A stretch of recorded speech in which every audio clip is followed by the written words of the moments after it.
नमस्कार, आज की बात में आपका स्वागत है। आज मैं आपको झारखंड में होने वाले सरकारी एग्जाम की वो सच्चाई बताऊंगा जिसे सुनकर आप चौंक जाएंगे, आपको अपने कानों पर यकीन नहीं होगा। जो एजेंसी ब्लैक लिस्टेड थी, जिसके मालिक को सरकारी नौकरियों के एग्जाम में घपलेबाजी के गिरफ्तार किया गया था, उसी एजेंसी को झारखंड में सारी सरकारी भर्तियों के एग्जाम का ठेका दे दिया गया।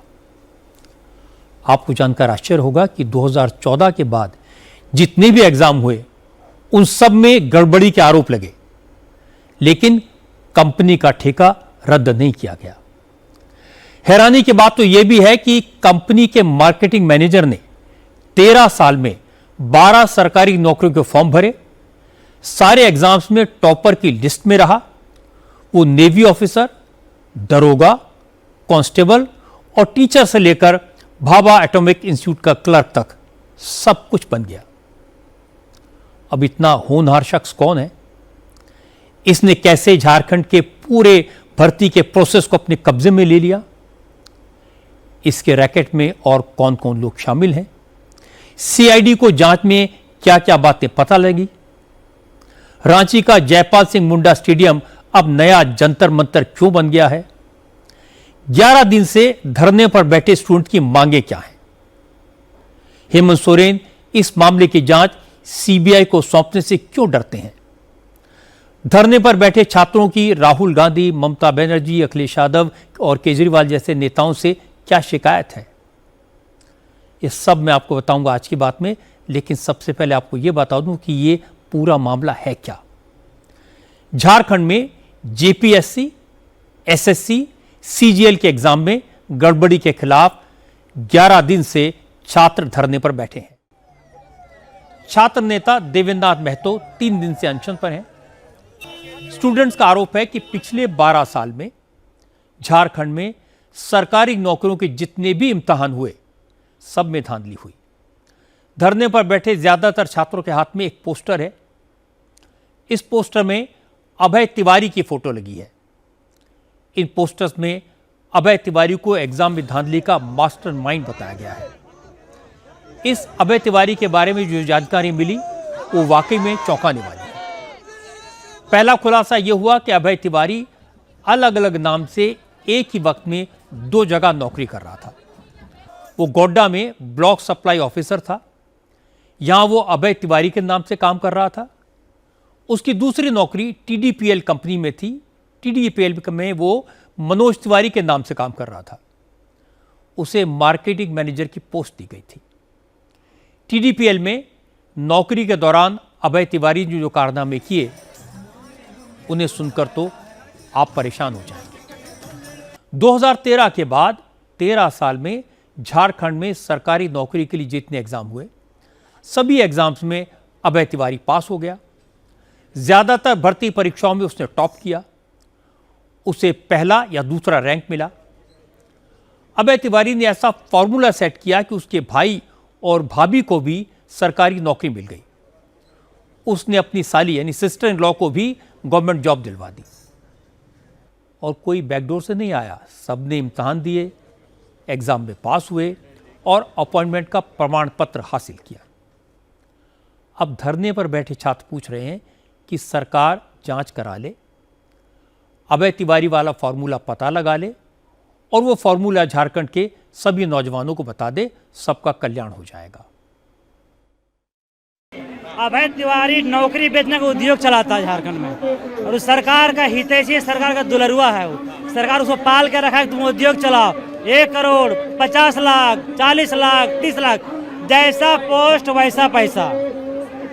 तो अभय तिवारी यही काम करता है, और यही सारे एग्जाम में, जेपीएससी हो, टीजीटी हो, लाइव असिस्टेंट हो, नगर पालिका हो, टेक्नीशियन हो, सभी में बेचने काम किया है। 5 एग्जाम खुद निकाले, वो सब में टॉपर है। इनके घर में जितने भी लोग हैं सब सरकारी नौकरी में घुसे हुए हैं। साफ साफ है इनका कि ये देखिए, आपको नौकरी चाहिए, इस पोस्ट का नौकरी चाहिए, 20 लाख ले लो, 30 लाख दे दो, सारा कुछ यहाँ पे मैनेज हो जा रहा है सर पैसा से। ये सबको पता है, बिना ये सरकार को बिना पता। देखिए सर, पानी हमारे सर के ऊपर से गुजरा है, तब आज हम लोग बैठे हैं यहाँ पे। हम लोग 6 साल से ये चीज झेल रहे हैं। हेमंत सोरेन तो जांच की बात करते हैं, जांच तो 6 महीना से सीजीएल में हो रहा है। आज तक कहाँ कंप्लीट होता है सर। उनका जांच जो है कि कभी आगे बढ़ता ही नहीं है सर। केवल वो जांच जो है कि केवल बोलते हैं केवल जांच कर रहे हैं, लेकिन कभी आज तक सर जांच आगे बढ़ा नहीं। कैसे सर? क्योंकि अभय तिवारी नाम का एक जो व्यक्ति है सर, वो JSSC CGL का टॉप सेकंड रैंक है, सेकंड टॉपर है सर। तो सेकंड टॉपर है वो JSSC CGL से कनेक्टेड है सर। JPSC जो TDL जो है कि एग्ज़ाम कंडक्ट एजेंसी है, उसका जो है कि मार्केटिंग मैनेजर है सर। सोचिए सर, एक एम्प्लॉयमेंट हो के वो मार्केटिंग मैनेजर था, मतलब उसको सारी चीज़ का अता पता था कि JPSC में क्या हो रहा है, क्या नहीं हो रहा है। वो हर एक चीज़, जब मैं किसी कंपनी में काम करूंगा तो निश्चित रूप से मुझको कंपनी के बारे में पता होगा। अब मैं यहाँ आ रहा हूँ तो मुझको पता है कि यहाँ क्या हो रहा है। तो उसी प्रकार से अभय तिवारी व्यक्ति था। हम लोग को दिल चीर के नहीं देखना है सर, हम लोग को ग्राउंड में रियलिटी देखना है। जब हम लोग एग्जाम दे के आए ना, तो हम लोग को बोला जाए कि कहीं पे पेपर लीक नहीं हुआ, इसका रिजल्ट आपका 1 महीना के अंदर आ जाएगा, नियुक्ति आपका 2 महीना के अंदर हो जाएगा। हम लोग को दिल चीर के देखना ही नहीं है आपका। स्टूडेंट्स का प्रेशर है, अभय तिवारी के खिलाफ सबूत हैं, इसलिए अब अभय तिवारी पुलिस की गिरफ्त में है। CID इस मामले की जांच कर रही है। अब तक कुल 11 लोग गिरफ्तार हुए हैं। अभय तिवारी को लेकर आज CID ने रांची, पलामू, हजारीबाग, बोकारो, धनबाद समेत 18 जिलों में रेड की। जिन कोचिंग सेंटर्स के साथ अभय तिवारी की सेटिंग थी, जो टीचर्स उसके गैंग में थे, उन सब के ठिकानों को सर्च किया गया। रेड्स के दौरान इलेक्ट्रॉनिक गैजेट्स के साथ साथ सरकारी भर्तियों के एग्जाम में शामिल हुए कैंडिडेट्स की OMR शीट्स की कार्बन कॉपी, एडमिट कार्ड और मार्कशीट भी मिली है। पता लगा कि अभय तिवारी पिछले 13 साल से पैसे लेकर सरकारी नौकरी दिलाने का धंधा कर रहा था। पिछले 13 साल में उसने खुद 12 एग्जाम पास किए। उसने जो फॉर्म भरा सब में सेलेक्ट हो गया। 2013 में इंडियन नेवी में SSR की पोस्ट का एग्जाम हुआ। अभय तिवारी ने फॉर्म भरा, पास हो गया। 2014 में भाभा एटॉमिक सेंटर में असिस्टेंट की भर्ती निकली। अभय तिवारी ने यह एग्जाम भी क्वालिफाई कर लिया। इसी साल उसने नॉर्दर्न कोलफील्ड लिमिटेड की परीक्षा भी पास करके दिखा दी। 2018 में उसने CRPF हेड कांस्टेबल, JSSC का पुलिस सब इंस्पेक्टर का एग्जाम भी पास कर लिया। अभय तिवारी ने JSSC का पोस्ट ग्रेजुएट टीचर, JPSC के ACF, FRO, FSO ये सारे एग्जाम पास कर डाले। 11वीं और 13वीं झारखंड सिविल सर्विस का प्री एग्जाम भी फर्स्ट अटेम्प्ट में क्लियर कर दिया। झारखंड में स्टूडेंट्स सालों सालों मेहनत करते हैं, लेकिन एक एग्जाम क्लियर नहीं होता। दूसरी तरफ अभय तिवारी जैसे महानुभाव ने सारे एग्जाम पास कर रही है, वो किसी एग्जाम में फेल ही नहीं होता। इसलिए झारखंड में हर किसी की जुबान पर इसी अभय तिवारी का नाम है। ये सर, ये एक्चुअली भीड़ नहीं है, ये गुस्सा है। आप 7-8 सालों से जो शोषण किए ना, जब से आपकी सरकार आई है, आप हो तो अच्छे, नो डाउट, आप और काम अच्छे कर रहे हो, लेकिन शिक्षा के क्षेत्र में ना जाने क्या दिमाग काम किया इनका। बहुत roast of the roast condition है यहाँ का। अभय तिवारी TDPL का मार्केटिंग मैनेजर है। 4 एग्जाम निकाला हुआ है। JSSC CGL second rank, PGT first rank, ACF FRO AP निकाल चुका है। JPSC JSSC का भी एग्जाम दिया था। इस बार मैं JPSC का एग्जाम 14 JPSC का एग्जाम दे चुके हैं। लेकिन हम लोग का कटअप एक्चुअली में कटअप सबको पता था 140 का, OBC के जगह BC1 का। कटअप तो वहाँ 150 पार हो जा रहा, तो आदमी कटअप क्रॉस कर जाए, क्योंकि टॉपर लोग जो है सेटिंग गेटिंग से हो रहा है।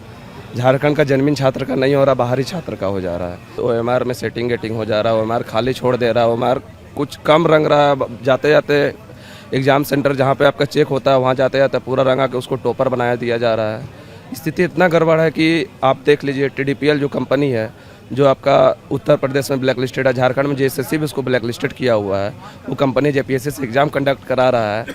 और जो मैनेजिंग डायरेक्टर है TDPL का, वो खुद सरकारी नौकरी में है। अब 12 एग्ज़ाम वो निकाल चुका है। यहाँ पे आपका अभी JSSC CGL में सेकंड टॉपर रहा है, वो अभय तिवारी उनका नाम है।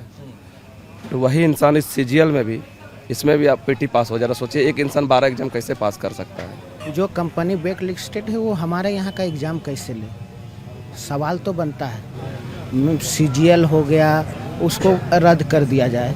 जिस प्रकार का बना हुआ है, जैसे अभय तिवारी का नाम आ रहा है, हम लोग स्टूडेंट है, देख रहे हैं एक व्यक्ति के द्वारा 13 एग्ज़ाम निकाला जा रहा है। उनका भैया का भी निकला है, तो वो एक नहीं होता है कि वो फॉर्मेट दिखा रहे थे कि देखो मैं 13 एग्ज़ाम निकाल चुका हूँ, अगर किसी प्रकार से तुम हमको देते हो तो तुम्हारा भी एग्ज़ाम निकाल दें। अब आप ये पूछ सकते हैं, स्वाभाविक है कि जब अभय तिवारी ने एक एग्ज़ाम क्लियर कर लिया तो उसे हर एग्ज़ाम में अपीयर होने की क्या ज़रूरत थी। तो इसकी वजह मैं आपको बताता हूँ। ये सब अभय तिवारी की मार्केटिंग रणनीति का हिस्सा था। वो सभी सरकारी भर्ती के एग्ज़ाम में फॉर्म भरता था, टॉप करता था और फिर कोचिंग चलाने वालों को रिजल्ट दिखाकर ये बताता था कि सारा एग्ज़ाम सिस्टम उसके कंट्रोल में है, वो जिसे चाहे पास करा सकता है, जिसे चाहे सरकारी नौकरी दिलवा सकता है। ये देखकर उसके पास बड़े बड़े कस्टमर आते थे। जो कैंडिडेट पैसा देता था उससे पेपर में आने वाले सवालों के जवाब रटा दिए जाते थे। OMR शीट में भी गड़बड़ी होती थी। पता लगा कि अभय तिवारी ने सरकारी नौकरियों के गोरखधंधे से करोड़ों की कमाई की। JPSC का प्री एग्जाम क्लियर कराने का रेट 5 लाख रुपए रखा गया था। मेंस क्लियर कराने का रेट 25 लाख रुपए था। अभय तिवारी 10 लाख रुपए एडवांस लेता था। एडवांस मिलने के बाद सिलेक्शन की गारंटी दी जाती थी। और हैरानी की बात तो यह कि जो स्टूडेंट 11 दिन से धरने पर बैठे हैं उनके पास खाने को पैसे नहीं हैं। जिस टेंट के नीचे वो बैठे हैं वो बारिश में टपक रहा है। कुछ लोग उन्हें खाना पहुंचा रहे हैं, मदद कर रहे हैं। अगर लोग हेल्प न करें तो इनके लिए धरना जारी रखना मुश्किल हो जाएगा। इन स्टूडेंट्स का कहना है कि अभय तिवारी जैसे लोग झारखंड में सरकारी नौकरियों की सारी सीटें बेच देते हैं। उनके पास इतना पैसा नहीं है कि 25-25 लाख रुपए दे सकें, तो उनका सिलेक्शन आखिर कैसे होगा। जब हम लोग प्रोटेस्ट शुरू किए तो हम लोग स्टूडेंट किए हैं, तो हमारे पास इतने पैसे हैं नहीं। तो शुरू का 1-2 दिन बहुत तकलीफ भरा रहा। तो हम लोग ने फिर लोगों, देश के लोगों से, मीडिया के माध्यम से हम लोग एक वीडियो भेजे और बोले कि जो सामर्थ्य हैं वो हमें जोमेटो, स्विगी और ब्लिंकिट के द्वारा अपना जो भी आप सामर्थ्य उनके अनुसार थोड़ा खाना भिजवाने का कष्ट करेंगे।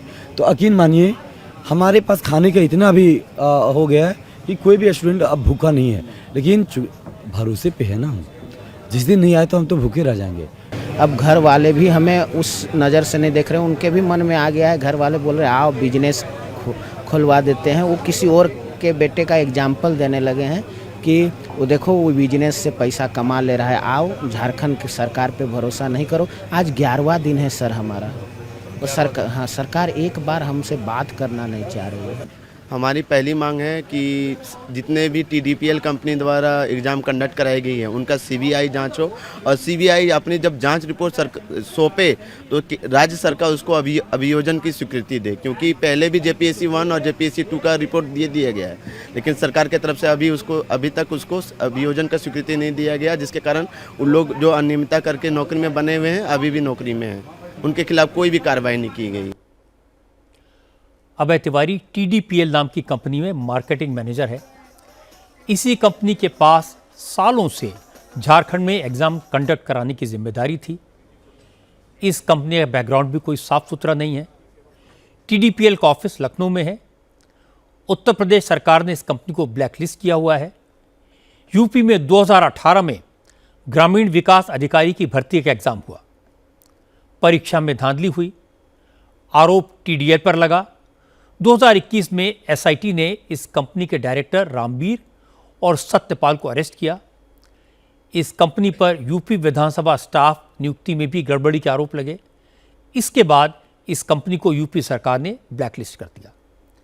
लेकिन झारखंड सरकार इस कंपनी पर मेहरबान बनी रही।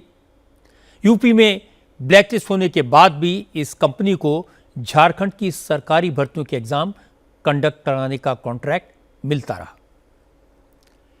कई शिकायतें आईं, हर शिकायत को नज़रअंदाज कर दिया गया। इसीलिए हेमंत सोरेन की सरकार सवालों के घेरे में है। 2024 में JPSC के एग्ज़ाम में बड़े पैमाने पर गड़बड़ी हुई। सबूत सामने आए तो सरकार ने मेन एग्ज़ाम पर रोक लगा दी। पब्लिक प्रेशर में झारखंड पब्लिक सर्विस कमीशन ने मई 2025 में पहली बार TDPL के खिलाफ एक्शन लिया, TDPL को ब्लैकलिस्ट किया। लेकिन आश्चर्य की बात यह है कि 1 महीने बाद ही जून में ये बैन हट गया। कंपनी को फिर से एग्ज़ाम कंडक्ट करने की परमिशन मिल गई। पता लगा कि इस साल फरवरी में रांची के शिकायतकर्ता ने जेपीएससी को एक शिकायत दी जिसमें अभय तिवारी का जिक्र किया गया, लेकिन जेपीएससी के उस वक्त के चेयरमैन एल ख्यांगते ने इन शिकायतों को अनदेखा कर दिया।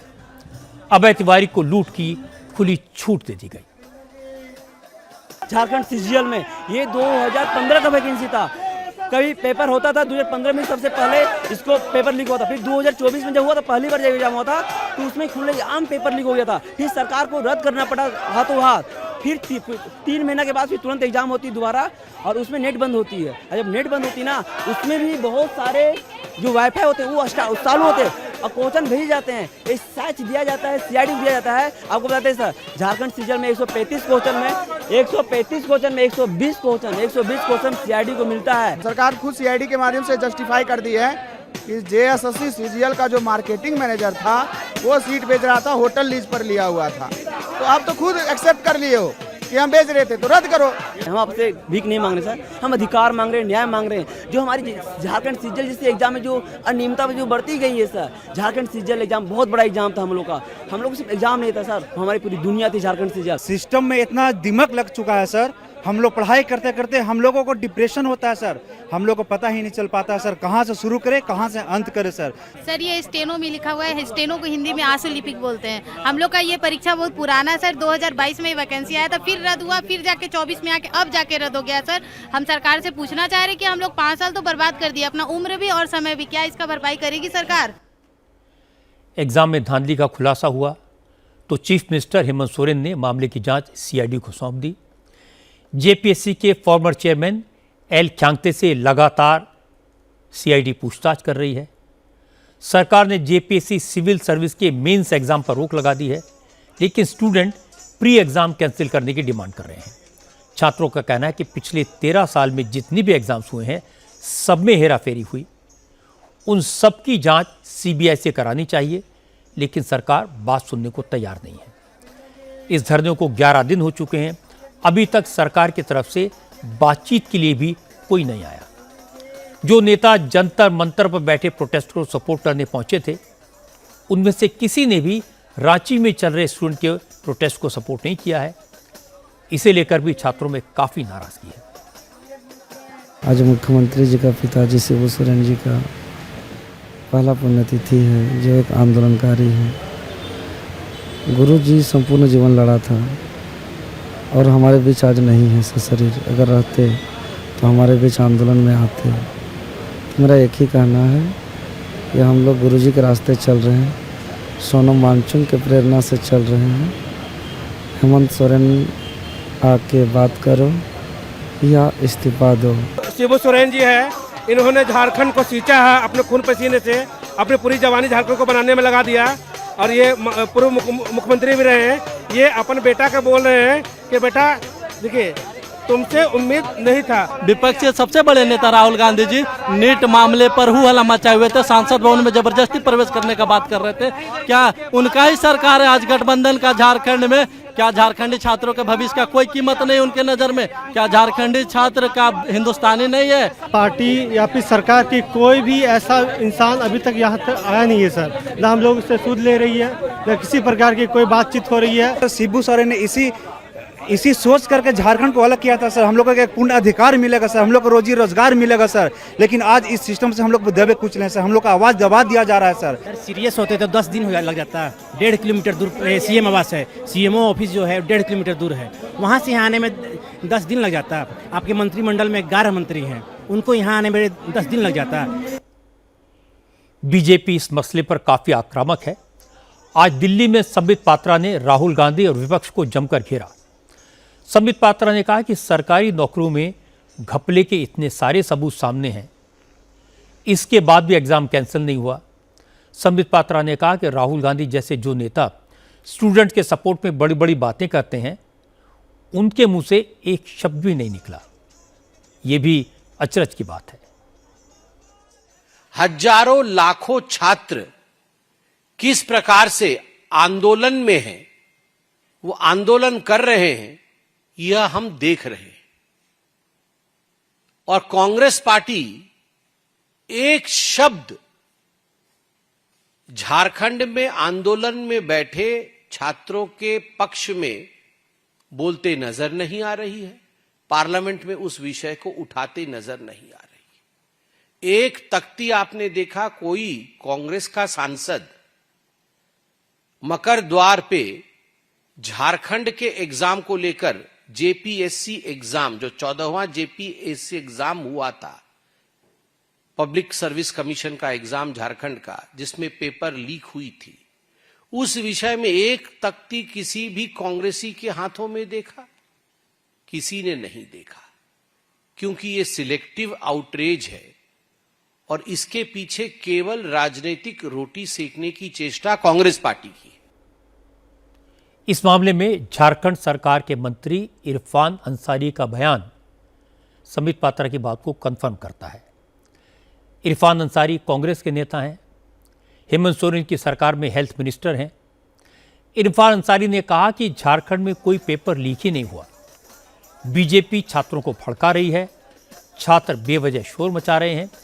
इरफान अंसारी ने कहा, हो सकता है एग्जाम में छोटी मोटी गड़बड़ हुई हो, उस पर सरकार एक्शन ले रही है।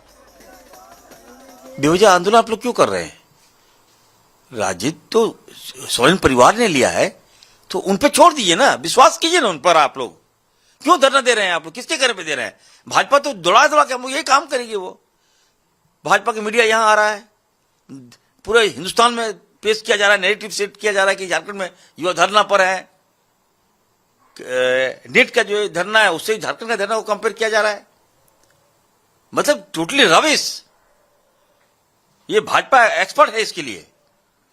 इतना अच्छा काम कर रही है हमारी सरकार, मुख्यमंत्री जी के नेतृत्व में हम लोग काम कर रहे हैं, सारे मंत्री अच्छा काम कर रहे हैं। जो डिपार्टमेंट मिला है सब लोगों को कहा गया कि अच्छा एफर्ट दो, उसके बाद भी ठीक है।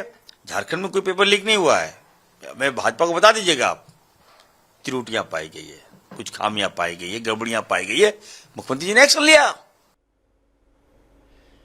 इरफान अंसारी की बात सुनकर छात्रों की नाराजगी और बढ़ गई। अब छात्रों ने ऐलान किया कि अगर सरकार ने उनकी मांगें नहीं मानी, उन्हें ठोस आश्वासन नहीं मिला, तो 10 अगस्त को विधानसभा का घेराव करेंगे। 3 दिन से भूख हड़ताल पर बैठे झारखंड लोकतांत्रिक क्रांतिकारी मोर्चा के नेता देवेंद्रनाथ महतो ने कह दिया कि वो किसी अफसर या मंत्री से बात नहीं करेंगे, सिर्फ मुख्यमंत्री हेमंत सोरेन से ही जवाब चाहिए। इसलिए हेमंत सोरेन पर जबरदस्त प्रेशर है। आज हेमंत सोरेन ने कहा कि उन्हें नौजवानों की बहुत फिक्र है, सरकार काम पर लगी है, स्टूडेंट सब्र रखें, सीआईडी की जांच पूरी होने दें, वो किसी के साथ अन्याय नहीं होने देंगे। सरकार के आंख भी हैं, कान भी है, संवेदनशीलता भी है, और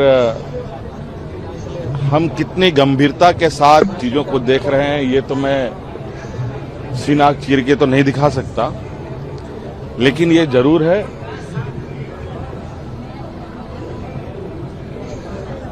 और हमारे साथ तो विशेष रूप से जिस चीज के पीछे हम पड़ते हैं उसको ठीक करके ही दाम लेने का हम लोग का उद्देश्य रहा है।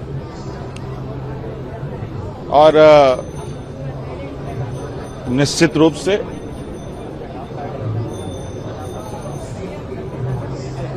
जिस तरीके से जांच दल दिन रात एक कर लगी हुई है, उसका उत्तर का हमें इंतजार है। हर आवश्यकता जो नौजवानों का होगा, जो संवैधानिक और नियम है उसके अनुरूप उनके साथ हम लोग हैं और उनको न्याय मिलेगा। हेमंत सोरेन ने गोलमोल बयान दिया, खानापूरी की, तो बीजेपी ने इसे छात्रों के साथ धोखा बताया। पूर्व मुख्यमंत्री बाबूलाल मरांडी ने कहा, हेमंत सोरेन कैसे न्याय करेंगे? झारखंड में तो सारी सरकारी नौकरियां बिकती हैं, दलालों ने सेल लगाई हुई है और ये पूरा नेटवर्क सरकार की देखरेख में चल रहा है, इसलिए हेमंत सोरेन कुछ कर पाएंगे, इसकी उम्मीद बेकार है। पेपर लीक का मामला नहीं है, बल्कि यहाँ तो नौकरी बेचने का मामला है। और उन्होंने बेचने की किस प्रकार से उन्होंने मॉडल को तैयार किया। अगर आप सीजी क्या कहते हैं, जेसीसी ने जो एग्जाम कंडक्ट किया था उस समय, उसकी अगर आप याद करें तो लड़कों को नेपाल में, बिहार में, बंगाल में, झारखंड में प्रश्न पत्र को लटवाया गया। हाई कोर्ट ने आदेश दिया, निर्देश दिया, तब फिर वो कट ऑफ मार्क्स जारी किया। तब पता चलता है कि उनमें से जिन लोगों को नौकरी मिला और जिनको नहीं मिला है, यानी जिनको नहीं मिला है उनका कट ऑफ मार्क्स से कहीं अधिक मार्क्स आया और उनको नहीं मिला और उन लोगों से कम मार्क्स आया और उन लोगों को जॉब में मिल गया। तो ये तो सीधा सीधा गड़बड़ी दिखता है। अभी जीपीएससी में भी वही हुआ, एक्साइज सिपाही की बहाली में भी वही हुआ। जीपीएससी और जेसीसी में ऐसे भ्रष्ट लोगों को वहां चेयरमैन से लेकर के सदस्य और पदाधिकारियों को वहां पदस्थापित किया जिसकी क्रेडिबिलिटी समाज में या जनता में कुछ भी नहीं।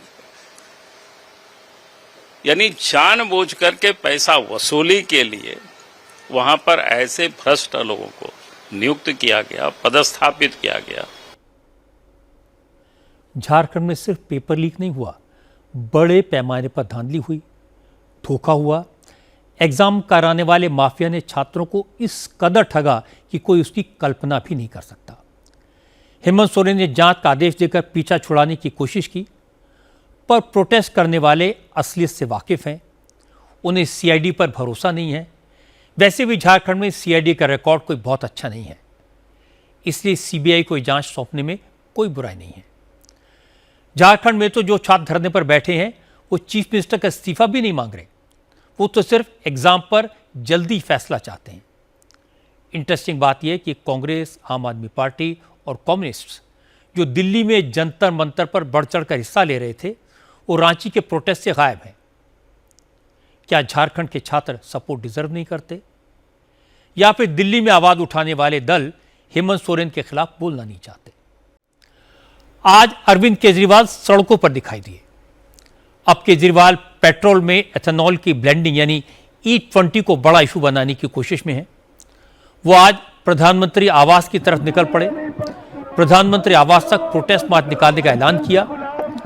केजरीवाल का दावा है कि E20 के खिलाफ उन्हें देश भर से 2 लाख से ज्यादा लोगों की चिट्ठियां मिली हैं। वो ये पिटीशन प्रधानमंत्री को देना चाहते हैं, मोदी को बताना चाहते हैं कि E20 के इस्तेमाल से लोगों को कितना नुकसान हो रहा है, गाड़ियों का माइलेज कम हो रहा है, इंजन खराब हो रहे हैं। क्योंकि केजरीवाल के प्रोटेस्ट मार्च के लिए सुबह से ही आम आदमी पार्टी के कार्यकर्ता इकट्ठा होने लगे थे, इसलिए दिल्ली पुलिस ने भी पूरी तैयारी की थी।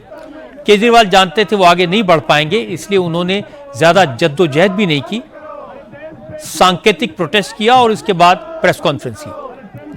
कहा मोदी ट्रंप से डरते हैं, ट्रंप के आदेश पर ही E20 लागू किया गया, इसलिए पॉलिटिकल पार्टियों के प्रेशर से कुछ नहीं होगा। केजरीवाल ने कहा कि अगर मोदी पर प्रेशर बनाना है तो जैसा आंदोलन पेपर लीक के खिलाफ हुआ, जनता को वैसा ही आंदोलन E20 के खिलाफ करना पड़ेगा। पहले कहते थे माइलेज कम नहीं होती, अब मान लिया माइलेज होती है जी कम, 6 से 9% होती है। फिर क्या, पहले कहते थे इंजन खराब नहीं होता, अब कहते हैं नहीं रबड़ के कंपोनेंट तो खराब होते हैं। अब कहते हैं फॉरेन एक्सचेंज बचता है।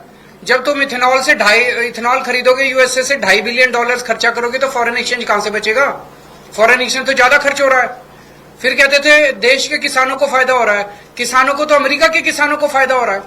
ट्रंप अपने किसानों को बचाने के लिए इथेनॉल जबरदस्ती कर रहा है। वहां पे मेज से बनता है, किससे? वहां पे जो इथेनॉल है, तो वहां पे किसानों ने जबरदस्त उस पर दबाव डाला है ट्रंप के ऊपर। ट्रंप ने मोदी पे दबाव डाला है हमारे किसानों को बचाने के लिए इथेनॉल खरीदो, तो हमारे किसानों को थोड़ी फायदा हो रहा है, अमेरिका के किसानों को फायदा हो रहा है। तो बेसिकली केवल और केवल ट्रंप के दबाव में ये सारा खेल खेला जा रहा है, क्योंकि हमारा प्रधानमंत्री कमजोर प्रधानमंत्री है। अगर जनता को E20 से निस्तारा चाहिए, E20 से छुटकारा चाहिए, तो जनता को सड़कों पे उतरना पड़ेगा और बहुत बड़े स्केल पे उतरना पड़ेगा। आजकल केजरीवाल दिल्ली में जो भी इशू उठाते हैं उसकी गूंज पंजाब में सुनाई पड़ती है। भगवंत मान पंजाब विधानसभा में केंद्र सरकार के खिलाफ निंदा का प्रस्ताव पास करवाते हैं। आज भी ऐसा ही हुआ। पंजाब असेंबली में E20 के खिलाफ प्रस्ताव पास हुआ। मुख्यमंत्री भगवंत मान ने कहा E20 को कंपल्सरी करने से पहले केंद्र सरकार ने कोई रिसर्च नहीं की। अब लोगों की गाड़ियां खराब हो रही हैं तो केंद्र सरकार खामोश है। किस तरह बिना कोई स्टडी कीतियां बिना कोई माहिरां तो रिकमेंडेशन लिया बहुत तेजी नाल ये E20 जिहड़ा इथेनॉल दा जिहड़ा मुद्दा चलदा है E10 वाले जिहड़े इंजन सी उन्हां नूं अचानक E20 ते कर दिता गया है। पूरे देश दे विच इस गल ते रोस है। एक संस्था है, उसका नाम है लोकल सर्कल। लोकल सर्कल ने पूरे देश च 45,000 वहीकलों ते सर्वे किया है। 45,000 चों जिहड़े 67% ने उन्हां दी माइलेज डाउन हुई है, माइलेज घटी है, ते जिहड़े 67% चों 45% वाले दे इंजन खराब हो गए। ये तो फिर बहुत वड्डी एक लोकां दी कमाई ते डाका ही हो गया। तो फिर क्योंकि किसी कोले वाधू गड्डियां लैण दा पैसा नहीं हैगा। इत्थे लोकी अपने जिंदगी दी पूंजी नूं संभाल के किश्तां कुश्तां ते गड्डियां लैंदे है, मोटरसाइकिल लैंदे है, जां जिहड़े पेट्रोल दे व्हीकल ने। ते जे उहदे विच भी इंजन नाल धोखा सरकार ही कर रही होवे, फिर इस तो गंभीर विषय तो कोई हो ही नहीं सकता। सुधांशु त्रिवेदी ने अरविंद केजरीवाल को इंटरेस्टिंग जवाब दिया। सुधांशु त्रिवेदी ने कहा कि केजरीवाल खुद को IITian बताते हैं। अगर वो जनता के सामने झूठ बोलने के बजाय साइंटिफिक तरीके से E20 के बारे में बताते तो हकीकत खुद ब खुद सामने आ जाती। दिल्ली के पूर्व मुख्यमंत्री जो सियासत में अपनी नाकाम हसरतों का जनाजा लिए हुए चंद मुट्ठी भर लोगों के साथ अपनी चिर परिचित शैली में वही नाटकीयता और उसी प्रकार की उच्छृंखलता दिखाते हुए अनर्गल आधारहीन आरोप लगाते हुए दिखाई पड़े हैं। जो अपने को दावा करते हैं कि वो बहुत पढ़े लिखे नेता हैं और वो IIT ग्रेजुएट हैं, वो किसी भी गंभीर विषय के ऊपर बगैर किसी आधार के बोलने के माहिर हैं। जबकि उल्लेखनीय बात यह है कि वो मैकेनिकल इंजीनियरिंग से ग्रेजुएट हैं। इसके बावजूद E20 के मुद्दे के ऊपर बगैर किसी रिसर्च के, बगैर किसी तथ्यात्मक आधार के ऊपर अपनी उसी नाटकीय शैली में इस प्रकार की अभिव्यक्ति, वो भी शायद उंगलियों पर गिनने लायक लोगों के द्वारा, ये करना दर्शाता है कि एक बार फिर वो अपनी उसी शैली में भ्रम उत्पन्न करने का प्रयास कर रहे हैं। हाँ, उनसे तो मैं ये अपेक्षा करता था कि अगर वो मैकेनिकल इंजीनियर हैं तो ये बताते हैं कि जब इंजन चलता है तो 4 स्टेजेस होती हैं, suction, compression, power and exhaust. उस पर क्या प्रभाव पड़ता है चारों में बताते। फिर ये बताते हैं कि पिस्टन और सिलेंडर के ऊपर की एक्टिविटी में क्या प्रभाव पड़ता है। इसके बावजूद ना कोई रिसर्च, ना कोई आधार, ना किसी कंपनी का कोई डाटा, और उसके बाद आकर फिर इसी प्रकार का विवाद खड़ा करना। अगर केजरीवाल एथेनॉल के मामले को E20 तक सीमित रखते, लोगों के मन में गाड़ियों के खराब होने को लेकर जो आशंकाएं हैं उस पर फोकस करते तो ठीक रहता।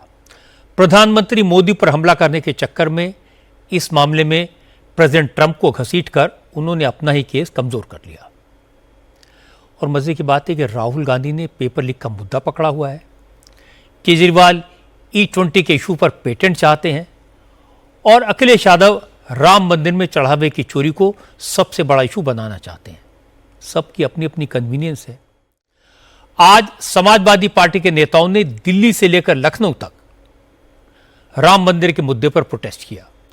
विधानसभा में तो समाजवादी पार्टी के विधायकों के हंगामे और नारेबाजी के चक्कर में योगी आदित्यनाथ अपना भाषण पूरा नहीं कर पाए।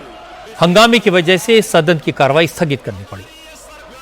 लेकिन इस दौरान स्पीकर सतीश महाना ने समाजवादी पार्टी के विधायकों से ऐसा सवाल पूछ लिया जिसका उनके पास कोई जवाब नहीं था। राम मंदिर में चढ़ावे की चोरी के खिलाफ नारे लगाने वालों में समाजवादी पार्टी के विधायक शोएब अंसारी, उमर अली और शाहिद मंजूर भी शामिल थे।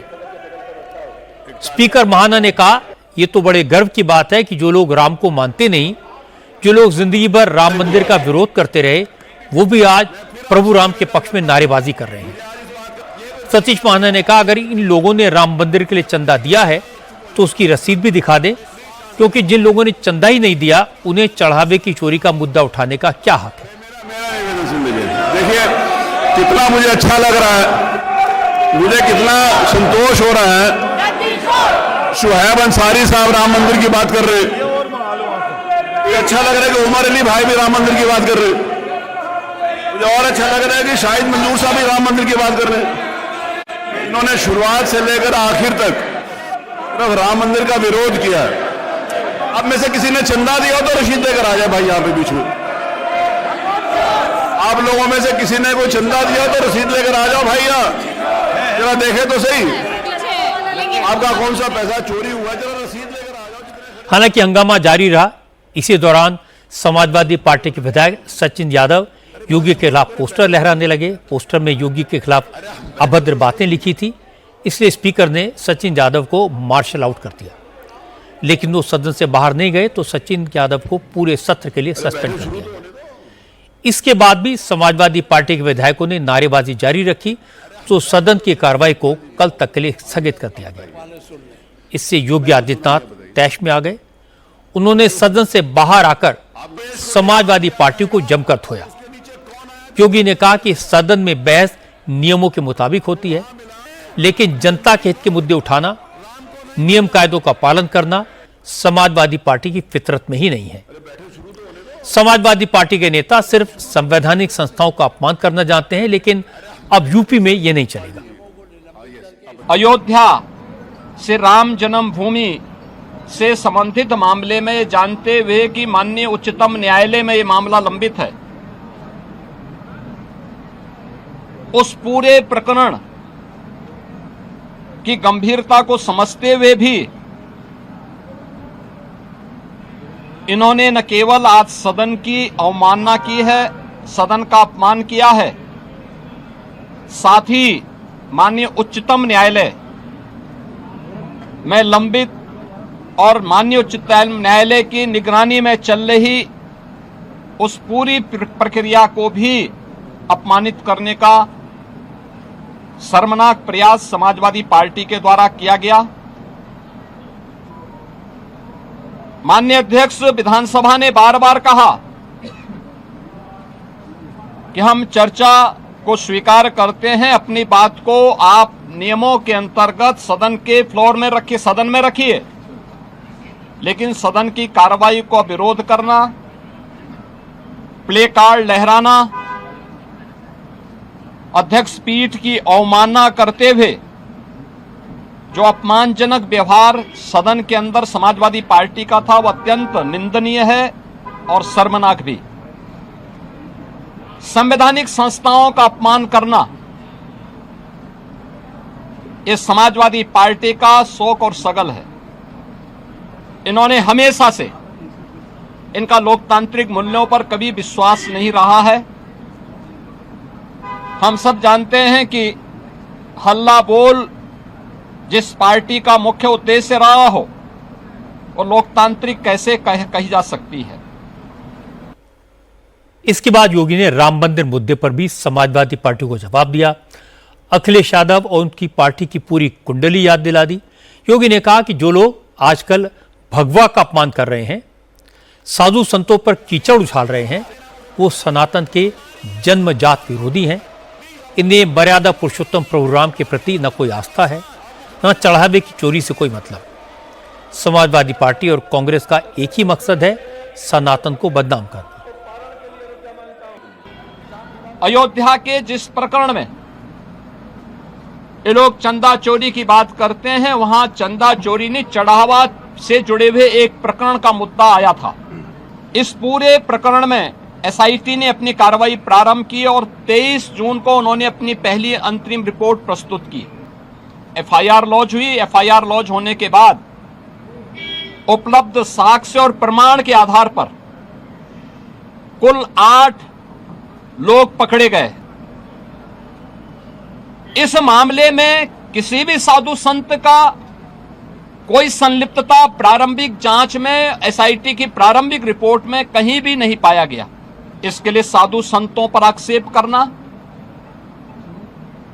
इसके लिए अयोध्या धाम को अपमानित करना, बदनाम करना,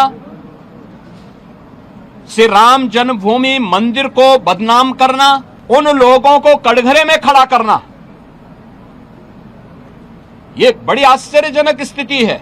संतों के प्रति जिस प्रकार के आक्षेप वहां किए गए, ये सीधे सीधे सनातन धर्म का अपमान है। भारत के सनातन मूल्यों, आदर्शों और दुनिया के अंदर जो उसके प्रति एक अच्छी भावना बनी थी, उस भावना पर एक प्रकार का प्रहार इन दोनों के द्वारा किया जा रहा है, जिनका आचरण सदैव से सनातन विरोधी रहा है। अब मैं आपको समाजवादी पार्टी का पक्ष सुना देता हूं। शिवपाल सिंह यादव सामने आए। उन्होंने योगी के आरोपों का जवाब तो नहीं दिया, सरकार पर चर्चा से भागने का आरोप लगा दिया। शिवपाल यादव ने कहा, बीजेपी चाहे तो समाजवादी पार्टी चढ़ावा चोरी पर 2 हफ्ते तक बहस कर सकती है, लेकिन योगी इसके लिए तैयार नहीं होंगे, क्योंकि चढ़ावा चोरी में बीजेपी और आरएसएस के लोग शामिल हैं। ये भारतीय जनता पार्टी के लोग और ये सरकार इधर उधर की बातें करती है। और देखिए, चंदा चोरी भारतीय जनता पार्टी के लोगों ने और आरएसएस के लोगों इसमें शामिल हैं, और इधर उधर की बातों से क्या है। भारतीय जनता पार्टी क्यों नहीं सदन चलाते हो? कम से कम ये मानसून सत्र 2 हफ्ते चला दो, तो विदेश की सभी समस्याएं आ सकती हैं। कर लो फिर बहस। लखनऊ में शिवपाल सिंह यादव बोले। इधर दिल्ली में अखिलेश यादव की लीडरशिप में प्रोटेस्ट जारी रहा। समाजवादी पार्टी के सांसदों ने आज फिर संसद परिसर में ड्रामा किया। अखिलेश के भाई अक्षय यादव दान पेटी लेकर बैठे। अखिलेश यादव, धर्मेंद्र यादव और डिंपल यादव ने दान पेटी में पैसे डाले, फिर काउंटिंग हुई, लेकिन आज किसी ने भगवा चोला नहीं ओढ़ा। आज अखिलेश यादव से पूछा गया कि रामगोपाल यादव ने इस तरह के प्रोटेस्ट को गलत बताया है, पप्पू यादव की हरकत का विरोध किया है, तो अखिलेश ने कहा कि चाचा की बात छोड़िए, बीजेपी धर्म के नाम पर क्या करती है वो देखिए। चाचा ऑलरेडी रामगोपाल चाचा क्या कह रहे हैं वो बात नहीं है। आप बीजेपी से क्यों नहीं पूछते हो कि हनुमान जी कहाँ नाच रहे थे? लगता आपने हनुमान जी को नाचते हुए नहीं देखा। आज राम मंदिर के इशू पर पार्लियामेंट में समाजवादी पार्टी को कांग्रेस का सपोर्ट मिला। राज्यसभा में नेता विपक्ष मल्लिकार्जुन खड़गे ने चढ़ावे में चोरी पर चर्चा की मांग की। प्रधानमंत्री नरेंद्र मोदी से जवाब देने को कहा। विपक्ष के सांसदों ने जमकर नारेबाजी की। इसका एनडीए के एमपीज ने विरोध किया। खड़गे और किरेन रिजिजू के बीच जमकर तकरार हुई। रिजिजू ने कहा कि कांग्रेस के नेताओं को प्रभु राम पर, राम मंदिर पर कभी आस्था ही नहीं रही, लेकिन आजकल सदन में हंगामा करने के लिए कांग्रेस के नेता भगवान राम का नाम ले रहे हैं, ये नहीं चलेगा। कांग्रेस पार्टी और ये समाजवादी हमेशा भगवान राम को गाली देते रहते हैं ये लोग, और ये लोग राम मंदिर का विरोध करते रहते थे और दुनिया को बताते हैं कि राम कंपनी है, भगवान राम को ये मानते नहीं है। आज ये चंदा चोरी का नाटक करके गुमराह करने का कोशिश करता है। ये भगवान राम का विरोधी है। भगवान राम का विरोधी कांग्रेस और समाजवादी और कम्युनिस्ट पार्टी क्या बात करते हैं? दरियालू आंसू बहा करके देश को गुमराह नहीं कर सकते। ये लोग भगवान राम को मानते नहीं है। शर्म आना चाहिए।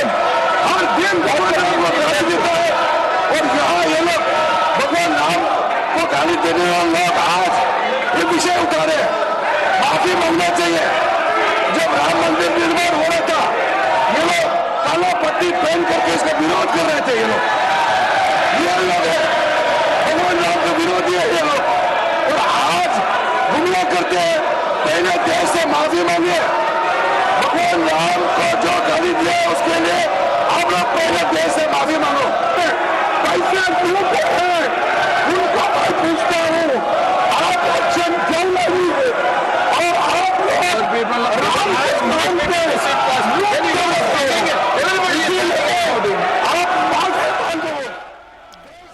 हंगामे के बाद राज्यसभा की कार्रवाई स्थगित हो गई। इसके बाद संबित पात्रा ने समाजवादी पार्टी और कांग्रेस पर हमला किया।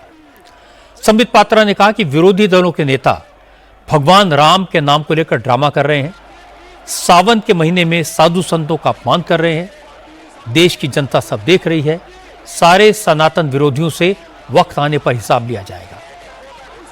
साधु के वेश में आना, साधु को चोर दिखाना, श्रावण के महीने में जब हजारों लाखों लोग कांवड़ यात्रा में निकले हुए हैं, वैसे में आप साधुओं को चोर के रूप में दिखाना, साधुओं को घसीट घसीट के लेते हुए आप जा रहे हैं, वह भी देश के सबसे बड़े लोकतांत्रिक मंदिर के प्रांगण में।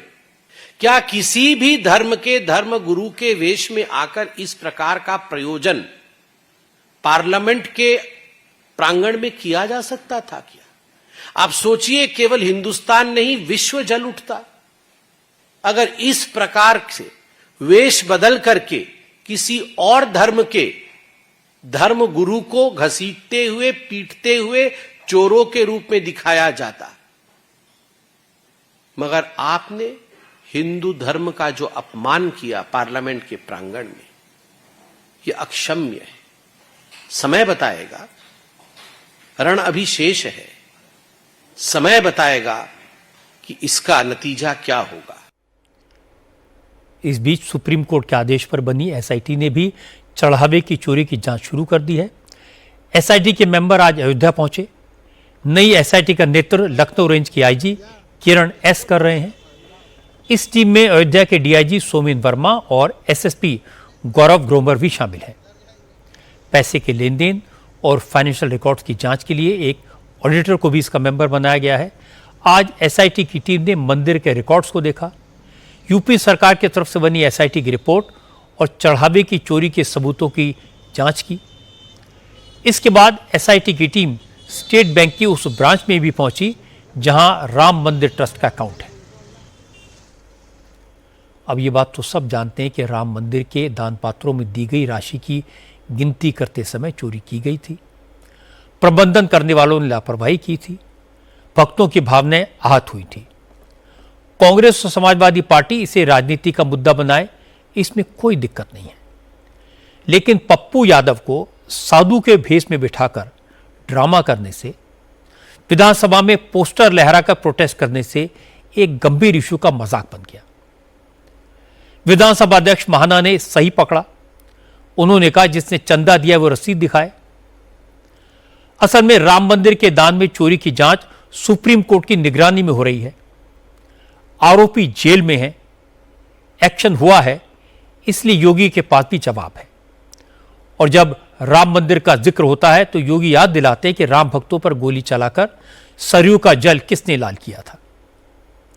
इसलिए चोट दोनों तरफ से बराबर की है। आज योगी सरकार ने एक और ऐसा फैसला किया जो समाजवादी पार्टी को कतई पसंद नहीं आएगा। यूपी में अब मदरसे ग्रेजुएशन या पोस्ट ग्रेजुएशन की डिग्री नहीं दे पाएंगे। मदरसों में सिर्फ 12वीं तक की पढ़ाई होगी। मदरसों में पढ़ने वाले स्टूडेंट्स को ग्रेजुएशन और पोस्ट ग्रेजुएशन करने के लिए यूनिवर्सिटी में ही दाखिला लेना होगा, क्योंकि अब मदरसा बोर्ड की डिग्री मान्य नहीं होगी। आज योगी आदित्यनाथ की कैबिनेट ने मदरसा शिक्षा परिषद अधिनियम में संशोधन को मंजूरी दे दी। योगी सरकार के इस फैसले का सीधा असर यूपी के 16,513 मदरसों पर पड़ेगा। इसलिए मौलानाओं ने इसका विरोध शुरू कर दिया। योगी सरकार के फैसले को मुसलमानों को टारगेट करने का नया हथकंडा बताया। देखिए, कामिल और फाजिल की डिग्री के ताल्लुक से हुकूमत ने जो फैसला किया है, यकीनी तौर पर हुकूमत को अपने इस फैसले पर नजरसानी करने की जरूरत है।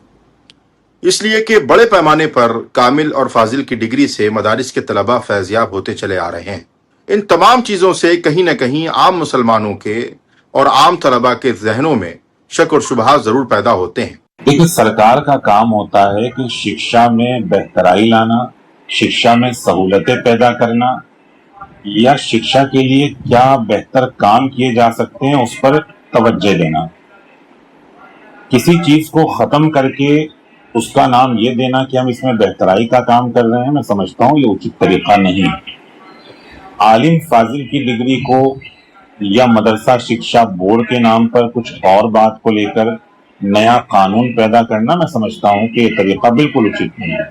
मैं समझता हूं कि सरकार जो इसको कर रही है वो कहीं ना कहीं एक भेदभाव की शक्ल इख्तियार की वजह से ना कर रही हो। मौलानाओं ने नाराजगी जाहिर की तो यूपी के minorities welfare minister Om Prakash Rajbhar ने समझाया। उन्होंने कहा कि उत्तर प्रदेश सरकार ने कोई नया कानून नहीं बनाया है, सुप्रीम कोर्ट के आदेश का पालन किया है। असल में नवंबर 2024 में सुप्रीम कोर्ट ने आदेश दिया था कि मदरसे कामिल और फाजिल जैसी हायर एजुकेशन डिग्रियां नहीं दे सकते, क्योंकि मदरसे यूजीसी के अंडर नहीं आते। कामिल 3 साल का कोर्स होता है जो ग्रेजुएशन के बराबर माना जाता है। फाजिल 2 साल का कोर्स है जिसे मास्टर डिग्री के बराबर माना जाता है। सुप्रीम कोर्ट ने कहा था कि मदरसे यूजीसी की गाइडलाइंस फॉलो नहीं करते, इसलिए उनको डिग्री देने के लिए कोई मान्यता नहीं है। इसीलिए ओम प्रकाश राजभर ने कहा इस फैसले के विरोध का कोई मतलब नहीं है, यह फैसला सुप्रीम कोर्ट का है। देखिए, सुप्रीम कोर्ट का आदेश है कि जिन मदरसों ने यूजीसी की मान्यता नहीं ली है वो डिग्री देने का अधिकार नहीं है कामिल फाजिल, तो वो सुप्रीम कोर्ट के आदेश का पालन उत्तर प्रदेश सरकार कैबिनेट में प्रस्ताव लाकर कि वो संशोधन जो 2004 का जो बिल है उसमें संशोधन होने जा रहा है, उसी को पास किया गया है। कानून का ही रूप ले लिया ना कि जो यूजीसी की मान्यता नहीं लिए हैं यूजीसी से वो ये डिग्री नहीं दे सकते, तो इसी में संशोधन हुआ है। जो 2004 का एक्ट था उसमें संशोधन हुआ है। ओपी राजभर ने तो सिर्फ फैक्ट्स की बात की, लेकिन यूपी के deputy chief minister Keshav Prasad Maurya ने मदरसों को लेकर ऐसी बात कह दी जिससे कंट्रोवर्सी खड़ी हो गई। मदरसा बांग्लादेश का हो, चाहे पाकिस्तान का हो, चाहे भारत का हो, मदरसा तो वास्तव में अगर देखा जाए तो अघोषित तौर से आतंकवादियों को पैदा करने की फैक्ट्री थी। केशव मौर्य के इस बयान को समाजवादी पार्टी ने मुद्दा बनाया। पार्टी के एमएलए कमाल खान ने कहा कि अगर मदरसे आतंकवादियों की फैक्ट्री हैं तो सरकार बताए 9 साल के शासन में यूपी के कितने मदरसों से आतंकवादी पकड़े गए। देखिए, सरकार का दोहरा रवैया है। एक तरफ कहती है सबका साथ, सबका विकास, सबका विश्वास। उत्तर प्रदेश की तो कानून व्यवस्था चुस्त दुरुस्त है, लॉ एंड ऑर्डर एकदम बढ़िया है, तो अभी तक इस 9 साल में एक आतंकवादी मदरसे में क्यों नहीं पकड़ा? पकड़ने के चांस चाहिए था। तो किसी भी चीज को बोलने का मतलब अपना नफरत का एजेंडा सेट करना और नफरत फैलाकर वोट लेने की राजनीति करना, यही उनका काम है। ये कहना तो ठीक नहीं है कि सारे मदरसे आतंकवाद की फैक्ट्री होते हैं। यूपी में 560 मदरसे तो सरकारी अनुदान से चलते हैं और अब तो बहुत सारे मदरसे मॉडर्न सब्जेक्ट्स की तालीम देते हैं, कंप्यूटर साइंस सिखाते हैं। मदरसा एक्ट को सुप्रीम कोर्ट ने भी संवैधानिक माना है। सुप्रीम कोर्ट ने यह फैसला जरूर दिया कि जो कोर्स यूजीसी की गाइडलाइंस को फॉलो नहीं करते उन्हें बंद करना पड़ेगा। अब मदरसे में डिग्री नहीं दी जा सकती, पर 1ली से 12वीं तक की पढ़ाई पहले की तरह बेरोक टोक चलती रहेगी। आज यूपी से कुछ परेशान करने वाली तस्वीरें आई। कांवड़ यात्रा चल रही है। सरकार ने कांवड़ियों के लिए बहुत अच्छे इंतजाम किए हैं, लेकिन कई जगह कांवड़ियों ने दंगा किया, उत्पात मचाया, मारपीट की, हंगामा किया। हालांकि आज मेरठ से लेकर हरिद्वार तक कांवड़ियों पर फूलों की बारिश की गई, उनका जोरदार स्वागत किया गया। उत्तराखंड के चीफ मिनिस्टर पुष्कर सिंह धामी ने हरिद्वार में कांवड़ हेल्थ सर्विस कैंप की शुरुआत की। उन्होंने कहा कि कांवड़ियों को किसी तरह की दिक्कत नहीं होने दी जाएगी।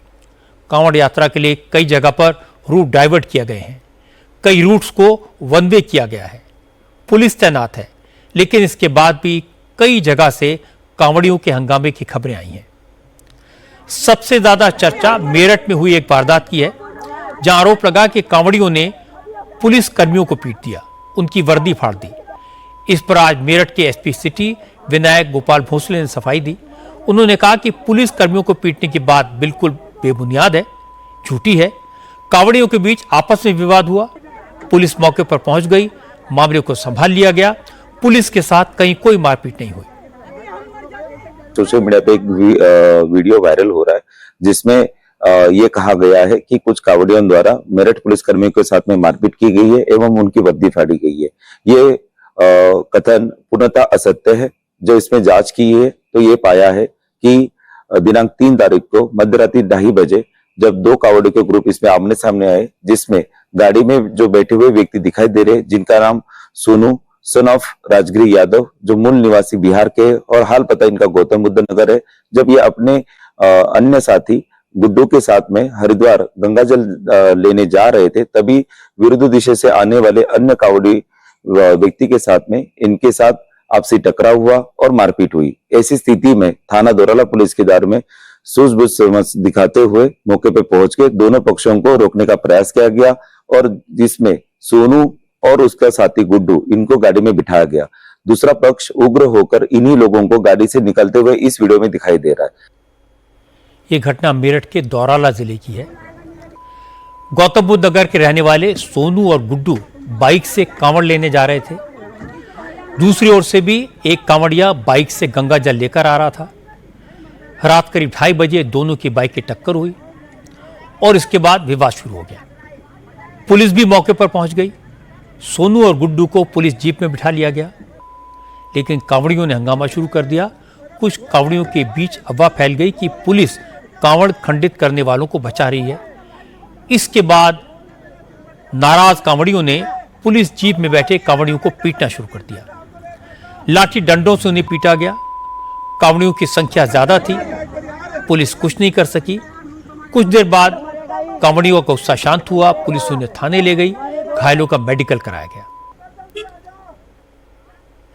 क्या वजह है कि हर साल कांवड़ यात्रा के दौरान बार बार झगड़े होते हैं, लाठी डंडे चलते हैं, खून बहता है? ये कौन से संस्कार हैं?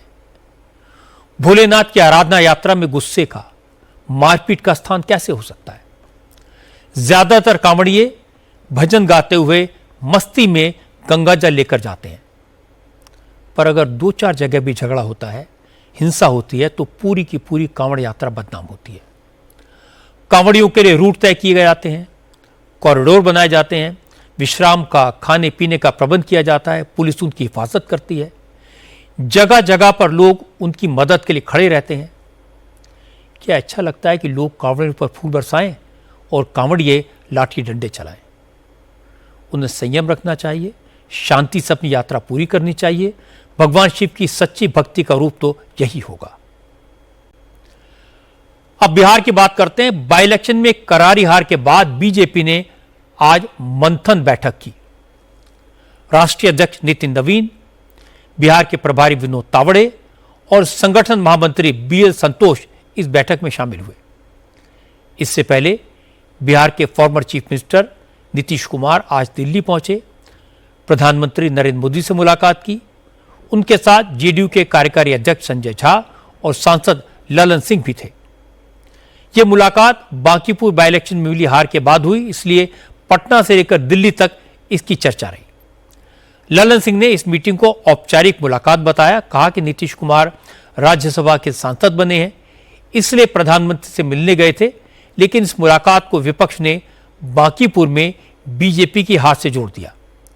आरजेडी, कांग्रेस और समाजवादी पार्टी के नेताओं ने अपने अपने तरीके से बांकीपुर के चुनाव के नतीजों का एनालाइज किया। जितने नेता उतनी बातें। आरजेडी की सांसद मीसा भारती ने कहा कि बांकीपुर में बीजेपी हारी ही नहीं है, क्योंकि प्रशांत किशोर ही बीजेपी के असली कैंडिडेट थे। जो हम लोगों ने कहा कि ये प्रशांत किशोर जी भारतीय जनता पार्टी के बी टीम है, भारतीय जनता पार्टी के असली उम्मीदवार यही हैं, तो बीजेपी की वहाँ हार कहाँ हुई है? तो देखिए, ये भारतीय जनता पार्टी की अपनी अंदरूनी राजनीति है और हमने कहा था कि जो शीर्ष नेतृत्व है एक तीर चला के कई जगह निशाने साध रही है। और आप देखिए ना, कभी तक किसी भारतीय जनता पार्टी के किसी बड़े नेता का या किसी का भी कोई इस पे कोई रिएक्शन नहीं आया है, तो कहीं ना कहीं कुछ संदेश तो दे रहा है। लेकिन मीसा के भाई तेजस्वी यादव ने कहा कि बांकीपुर का नतीजा बीजेपी के प्रति जनता की नाराजगी का नतीजा है। तेजस्वी यादव ने कहा कि पब्लिक में सम्राट चौधरी के खिलाफ जबरदस्त गुस्सा है। वो पहले ऐसे मुख्यमंत्री हैं जो 100 दिन में 2 चुनाव हार चुके हैं। जनता का आक्रोश बीजेपी के सरकार पर था, मुख्यमंत्री पर था और उनके गलत नीतियों पर था। तो ये जो गुस्सा जो है जनता का, ये बीजेपी के नेताओं, उनकी सरकार, और ये पहले बीजेपी के मुख्यमंत्री हैं, और इनके 100 दिन के अंदर, 150 दिन के अंदर भाजपा 2 बड़े चुनाव हारती है, एक एमएलसी का, एक एमएलए का। तो इसमें सम्राट चौधरी जी पूरी तरीके से फेल हो चुके हैं। लोगों का विश्वास उन पर, बीजेपी सरकार पर नहीं है। जब से वो मुख्यमंत्री बने नकारात्मक राजनीति उन्होंने की है, पॉजिटिव प्रोग्रेस पॉलिटिक्स नहीं की, और काम कुछ नहीं किया। अपने काम से वो पीछे हटे हैं, इसलिए जनता ने भाजपा के लोगों को सजा दी। अखिलेश यादव ने मीसा यादव और तेजस्वी यादव से बिल्कुल अलग तीसरी बात कही। अखिलेश ने कहा कि बांकीपुर में जो हुआ वो बीजेपी की चाल है। बीजेपी ग्राउंड रियलिटी जानना चाहती थी, इसलिए पहली बार बीजेपी ने ईमानदारी से चुनाव होने दिया। 12 साल का ही रिटर्न गिफ्ट मिला है बीजेपी को। बीजेपी अगर कुंदरकी की तरह चुनाव लड़ती या बंगाल की तरह चुनाव लड़ती, बीजेपी फोर्स को लगा देती, और जैसे चुनाव लड़ते हैं बीजेपी के लोग, तो बीजेपी की हार नहीं होती। ये आपको हमको समझने की बात है। उन्होंने बिना पुलिस प्रशासन को लगा के, बिना बेईमानी किए, बिना ईवीएम पे कुछ घोटाला किए देखना चाहते थे कि कितनी नाराजगी है उन्हें। इसलिए धोखे में मत रखो आप भी, और ना हम धोखे में हैं। ये हार नहीं है, उन्होंने अपना तय किया है कि बिना बेईमानी के जनता कितना वोट देगी। तो वो चेक कर रहे थे कि कितनी जनता में नाराजगी है। जब आम चुनाव आएगा तो वो अपना फोर्स लगा देंगे। प्रियंका गांधी का अपना अलग एनालिसिस है। प्रियंका ने कहा कि बांकीपुर का चुनाव नतीजा बीजेपी के पतन की शुरुआत है। अब जनता को समझ में आने लगा है कि देश में क्या चल रहा है और देश किधर जा रहा है। दिख रहा है ना कि लोग थक चुके हैं, ऊब चुके हैं बीजेपी से, समझ रहे हैं अब कि क्या हो रहा है, क्या नहीं हो रहा है देश में। और उसके और ये मेरे ख्याल से ये शुरुआत है। सारे नेता अपने अपने हिसाब से प्रशांत किशोर की जीत की वजह बता रहे हैं, लेकिन बांकीपुर के नतीजों पर प्रशांत किशोर खुद क्या सोचते हैं ये मैं आपको दिखाता हूं। प्रशांत किशोर ने बीजेपी की हार के लिए उनके अहंकार को जिम्मेदार बताया। उन्होंने कहा वो चाहते हैं कि बीजेपी इस हार से सीख ले, रिवाइव करे, लेकिन अगर ऐसा नहीं हुआ तो फ्यूचर में बीजेपी को बड़ी कीमत चुकानी पड़ेगी। जीत का सबसे बड़ा कारण है सम्राट चौधरी का मुख्यमंत्री के तौर पर जनता की अस्वीकृति। कहीं न कहीं बिहार की जनता और खासकर बांकीपुर के मतदाता सम्राट चौधरी को मुख्यमंत्री के तौर पर स्वीकार करने को तैयार नहीं है। इसलिए इस वोट के माध्यम से लोगों ने ये संदेश भाजपा के नेतृत्व को दिया है कि आप बिहार में किसी बेहतर व्यक्ति को मुख्यमंत्री बनाइए। दूसरी वजह रही है भाजपा के लोकल नेताओं का अहंकार, जहां पर उन लोगों ने ये कहा कि हम कुत्ता बिल्ली को भी खड़ा करेंगे तो लोग वोट देंगे। लोगों ने उस अहंकार के खिलाफ वोट किया है। और तीसरा, लोगों ने इसलिए वोट दिया है कि जो भाजपा एनडीए के नेता विधायक हैं, सांसद हैं, वो कहीं ना कहीं इस बात को लेकर निश्चिंत हैं कि चुनाव वही जीतेंगे, अपने काम के आधार पर नहीं बल्कि मोदी जी के चेहरे पर, हिंदुत्व के नाम पर, और कुछ नहीं होगा तो लालू जी का डर दिखाकर। तो उनको जवाबदेह बनाने के लिए जनता ने वोट दिया है। मैं उनमें से नहीं हूं जो चाहता है कि सरकार बिल्कुल काम न करे और उससे मेरा फायदा हो। मैं चाहता हूं कि सरकार काम करे, अच्छा काम करे। आप कहें संभलने का मौका, मैं चाहता हूं कि भाजपा संभले, सरकार अच्छे आदमी को मुख्यमंत्री बनाए, काम करे, बिहार की तरक्की होनी चाहिए। तो अगर भाजपा बांकीपुर के हार से सबक लेकर संभलती है, बेहतर सरकारी कामकाज होता है, भ्रष्टाचार कम होता है, यहाँ पर फैक्ट्रियों को लगाने की कोशिश होती है, रोजगार आता है, पलायन रुकता है, तो ये अच्छी बात है, मैं उसका स्वागत करता हूँ। न तो प्रशांत किशोर बीजेपी की बी टीम है, ना ही वो बीजेपी के किसी एक्सपेरिमेंट का हिस्सा थे। प्रशांत किशोर ने तो बीजेपी को बुरी तरह एम्बेरस किया है। एक एमएलए का बाई इलेक्शन बीजेपी को इतना महंगा पड़ेगा, इसका अंदाजा बीजेपी के नेताओं को नहीं था। प्रशांत किशोर ने बीजेपी के अहंकार पर चोट की, सीएम की इमेज को निशाना बनाया और चुनाव जीत लिया। और पीके की बात सही है कि बीजेपी को इस चुनाव से सबक सीखना चाहिए, कोर्स करेक्शन करना चाहिए। अब बात तमिलनाडु की राजनीति की।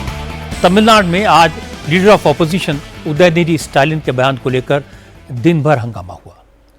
पुलिस उदयनिधि को घर से पकड़कर ले गई, चेन्नई से तंजावुर ले गई, डीएमके के हजारों कार्यकर्ता सड़कों पर आ गए। पुलिस के साथ जगह जगह झड़प हुई। मामला हाईकोर्ट तक पहुंच गया। 4 घंटे के बाद पुलिस ने अदालत में कह दिया कि उदयनिधि को जांच के लिए हिरासत में लिया गया है। उनके बयान दर्ज करने के बाद उन्हें छोड़ दिया जाएगा। इसके बाद हाईकोर्ट के आदेश पर उन्हें छोड़ भी दिया गया। पुलिस स्टेशन के बाहर उदयनिधि के स्वागत के लिए डीएमके कार्यकर्ताओं का हुजूम था। यह सब हंगामा इसलिए हुआ क्योंकि कावेरी जल विवाद के इशू पर तंजावुर में रैली हो रही थी और इस रैली में उदयनिधि ने अपनी आदत के मुताबिक इशारों इशारों में मशहूर एक्ट्रेस और तमिलनाडु के चीफ मिनिस्टर जोसेफ विजय की फ्रेंड त्रिशा को लेकर विवादित कमेंट कर दिया। हालांकि बाद में उन्होंने बात को संभालने की कोशिश की, कहा कि वो कावेरी के पानी की बात कर रहे थे, लेकिन जिस तरह डबल मीनिंग कमेंट के बाद उदयनिधि और डीएमके वर्कर्स हंसे, उससे साफ पता चल रहा था कि वो त्रिशा के बारे में क्या कहना चाह रहे थे।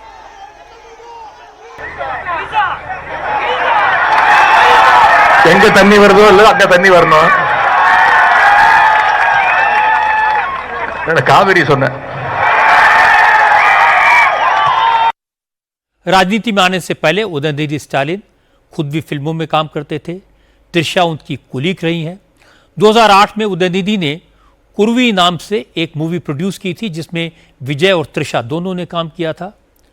लेकिन अब राजनीति के चक्कर में नफरत इतनी बढ़ गई कि उदयनिधि ने विजय और त्रिशा को लेकर घटिया बात कही। हालांकि जैसे ही विजय की पार्टी के कार्यकर्ताओं ने इसका विरोध किया तो चेन्नई की पुलिस तुरंत एक्टिव हुई, उदयनिधि के घर पर पहुंच गई, उन्हें हिरासत में ले लिया गया। लेकिन हैरानी की बात है, इतना विवाद होने के बाद भी उदयनिधि को अपने बयान पर कोई अफसोस नहीं है। आज पुलिस जब उदयनिधि को अरेस्ट करके ले जा रही थी तो उन्होंने अपने कमेंट का बचाव किया। उदयनिधि ने कहा उन्होंने कुछ गलत नहीं कहा। इस दौरान वो पुलिस वैन में लगातार मुस्कुरा रहे थे, लोगों को वेव कर रहे थे।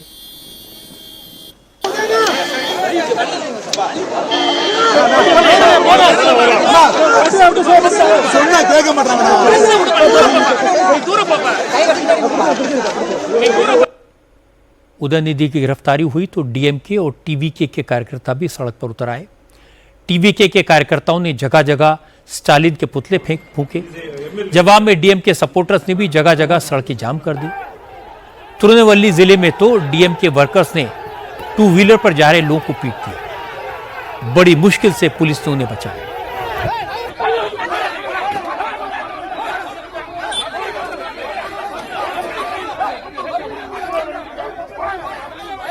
तमिलनाडु की सभी पार्टियों ने उदयनिधि स्टालिन के बयान की आलोचना की। अक्रॉस द पार्टी लाइन सभी लीडर्स ने इसे कंडेम किया। कुछ महीने पहले तक डीएमके की सहयोगी रही एमडीएमके के सांसद दुरई वाइको ने कहा कि त्रिशा का कावेरी जल विवाद से कोई लेना देना नहीं है, उन पर कमेंट नहीं किया जाना चाहिए था। Udayanidhi Stalin, the leader of the opposition in Tamil Nadu, he has made a very obscene, dirty comment, and against women who's totally got nothing to do with politics. Just because she's a friend of the chief minister, to settle personal scores, he has made this comment. And in fact, you look at the video, the cadres are mentioning her name, and he, in an indirect way, has made a dirty comment. And see, it is a very important issue. Kaveri issue is a very important issue. It is concerning the livelihoods of all the farmers in Tamil Nadu. Lakhs are suffering. And in such an event, he has used that stage to settle personal scores. Udhayanidhi के comment को दुरई वाइको अश्लील और dirty comment बता रहे हैं। वाइको ने कहा कि त्रिशा पर सिर्फ इसलिए भद्दे कमेंट किए गए क्योंकि वो मुख्यमंत्री विजय की फ्रेंड है। उन्होंने कहा कि कावेरी विवाद बहुत गंभीर मसला है, इस पर इतनी हल्की टिप्पणी नहीं करनी चाहिए। वैसे तो बयानबाजी के मामले में उदयनिधि आतंक शरारती हैं। त्रिशा को लेकर उन्होंने बड़ी चालाकी से डबल मीनिंग वाला डायलॉग मारा था, जिसे कंडेम किया जाना चाहिए। अगर किसी महिला के खिलाफ इस तरह की डेरोगेटरी बात इशारों में भी कही जाए तो भी उसकी निंदा होनी चाहिए। लेकिन राजनीतिक नजरों से देखेंगे तो चीफ मिनिस्टर विजय ने जिस तरह से एक्शन लिया, जिस तरह से उदयनिधि को अरेस्ट किया, उससे उदयनिधि को फायदा हो सकता है। अब वो सड़क पर उतरकर सरकार से लड़ने वाले नेता बन जाएंगे। अपनी हार के शौक से डेड पड़ी डीएमके में नई जान आ जाएगी। लॉन्ग टर्म में सीएम विजय को इसका नुकसान होगा।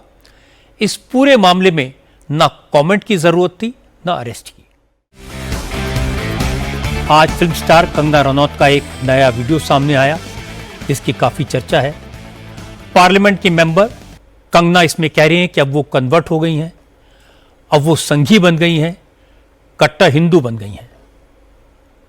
एक हमारी फिल्म इंडस्ट्री की बहन है, बहुत ऐसी हमने फिल्म इंडस्ट्री में हिंदू बेटियां बहनें जिनके संपर्क में हम रहे हैं, उनको बहुत क्लोजली देखा भी है, जाना भी है।